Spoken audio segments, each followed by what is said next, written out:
So far, I've given you two sets of catalysts, market movers, things that are going to change the way that the world, the way that the stock market, the way that the pundits look at Tesla. It'll change their thinking about Tesla so much that it will move the market. In both cases, some of these have been speculative a little bit. Most of them have been built in.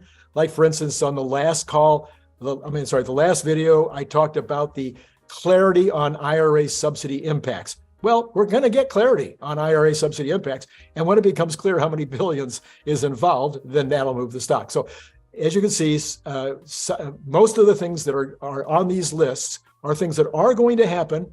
I'm saying they're mostly going to happen in the next 12 months and many of them in the next 7 months. But some of them, won't happen or won't happen until later than I'm saying. These are my speculations from connecting the dots and studying every single day to figure out this stuff. So this is Randy Kirk. If you haven't figured that out yet, please hit like if you like this kind of content and you want more of it. And then also hit subscribe. That just helps me with the algorithm. It helps me. When people see that I have a lot of subscribers, it makes them more likely to watch the show. So if you want to help me help other people find this show, hit the subscribe, hit the notify, only if you want to be notified of upcoming videos. There's still going to be another one in this series about all these market movers, and I think you'll want to see that. So, and then I could use some help on Patreon. As always, it's only $5 a month. Let's now get into number 3 out of 4 of this series. So I think this will be a very, very big market mover. Number 1 in this list is that there will be a huge increase in shipments and or margins in the July reporting. So second quarter reporting, end of June. Everybody's looking at it right now and going, oh, they might ship 430,000. They might ship 440,000. No, they're going to ship 480, 490,000. So that's 10% more than anybody's got on their list. And then the margins are going to be up. The margins are going to be up for if you watch the channel, there's about 5, I think I listed 9 reasons why margins will continue to get stronger all this year. Only one of those is because prices will be starting to go up. So they'll start inching up the pricing, but that's not the main driver. The main driver is going to be the cost in Austin and Berlin are going to be going down. The cost per car, because they're making more cars in both of those locations.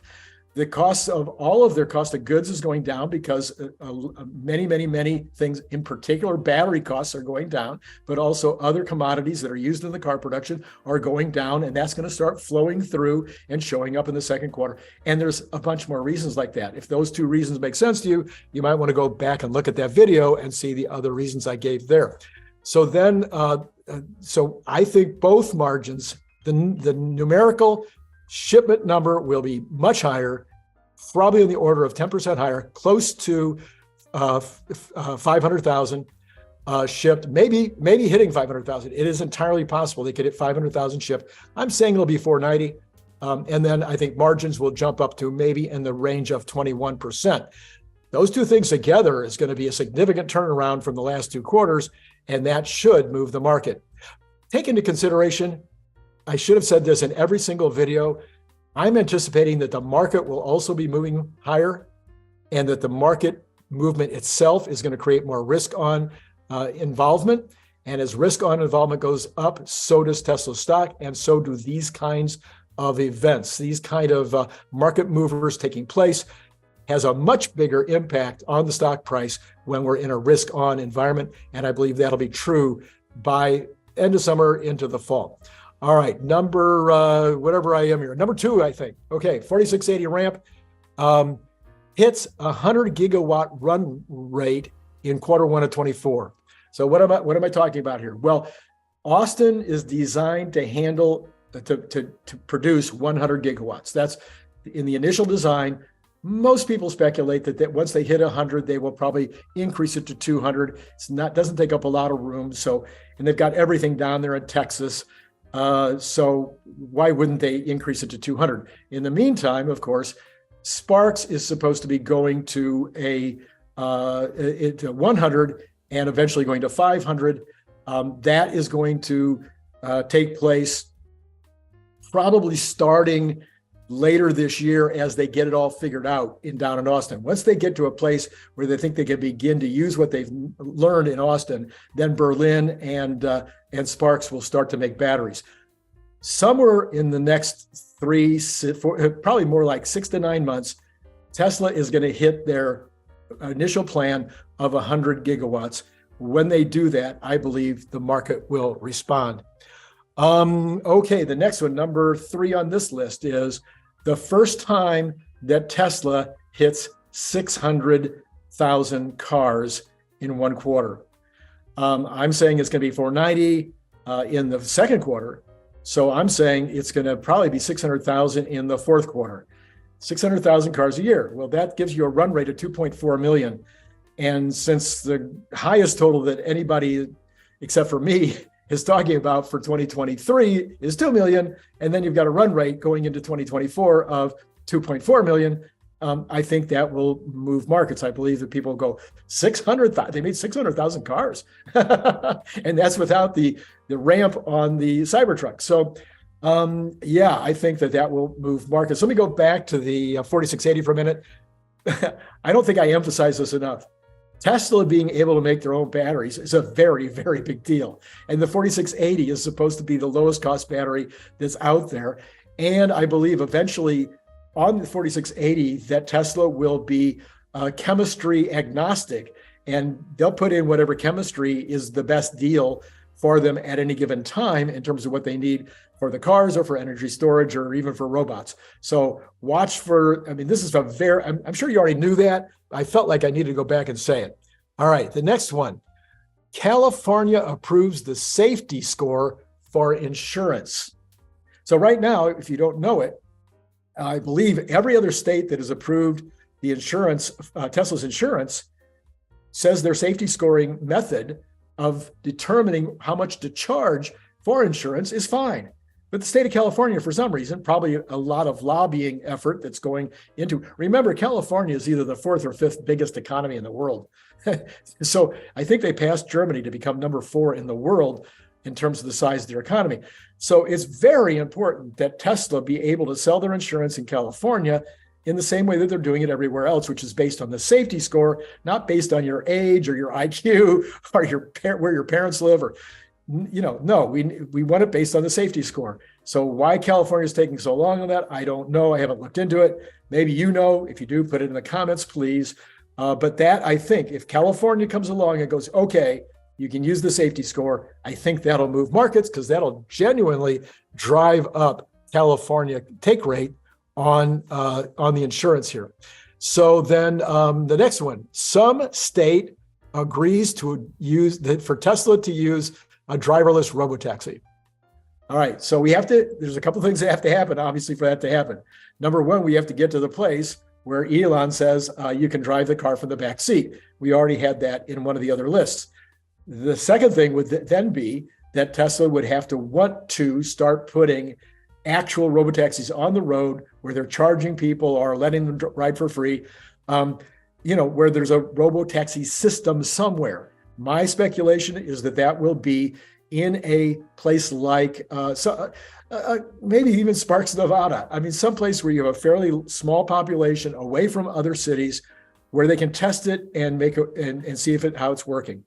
So I would expect probably California, Arizona, Nevada, or Florida to be the most likely places that will say, sure, pick a city, let's give it a try in our state, and let's see how it works. When that announcement is made, that will move the stock because that'll be evidence that robotaxi is coming. And if robotaxi comes, at this point, I think we all agree, nobody is modeling robotaxi for any part of the value of Tesla stock. So even if it becomes a small value, okay, boy, it looks like robotaxi is really going to happen, then that's going to move the stock. All right, what's the next one here on my list? My next one is, the breakthrough in silicon mining, clay and or saltwater. So Tesla has not talked about saltwater, but they have talked about clay. And then the other day, Elon got involved in the entire debate with regard to desalination and how expensive it is or isn't. And what he pointed out was desalinization is cheap. There's no excuse for any country, any locale in the world that is anywhere near salt water not being able to have pure water. Desalinization can be done, but I think it's 2 cents a square meter or a cubic meter, however 1,000 gallons, I think it is. So, put in the comments below, correct my information there, but it's very inexpensive. Elon says, hey, it's not that hard. Well, guess what? The other side of salt water conversion of silicon into the material needed for batteries, the other side of that is and can be desalinization at the same time. So look for a combination solar mega pack desalinization lithium production facility sometime in the future. Maybe it'll be down there in Texas next to the facility that's being built now to do lithium refining. That'd be a great place to try it since they do have some salt water down there. And maybe they could use the desalinization. I'm not sure. Okay, so their other breakthrough they talked about, they've leased some land where they are experimenting with the removing lithium from clay deposits.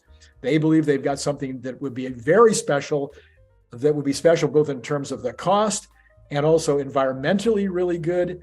So they haven't said anything about that for over a year. I'm saying we will have a breakthrough in one of those two within the next 12 months. So I just threw out a number sometime in 24. Okay. So, all right. And then the next one on my list here, actually the last one on my list. So you hang out for one more time. The first major or positive Cybertruck review in October of 23. So I think the Cybertruck will be revealed in September. Maybe it'll be revealed in early October. I don't know, but very soon after that, there's going to be a major review. Every auto magazine, every online auto company, reviewer, everybody that reviews autos, including Sandy Monroe, they're all going to be itching. They're right now, they're lining up. They're trying to find who's got numbers 1, 2, 3, 4, 5, 6, 7 on the wait list. They're willing to pay them all kinds of money to let them tear down the car or at least drive it and test it. So somebody in October is going to give an honest review of the Cybertruck. My guess is that the review of the Cybertruck is going to be off the charts in terms of how amazing it is. And when that happens, Katie bar the door, the stock is going to be impacted in a major way. All right, that's number 3 out of 4. If you've liked this content, if it's helpful to you, even entertaining, I know I'm an Uber bull, but it's okay. Allow me the chance to be crazy in that regard. And then, so if you did like it, and then subscribe. There's going to be one more of these, so hit notify. You want to make sure you see it. That one's going to be on the macro.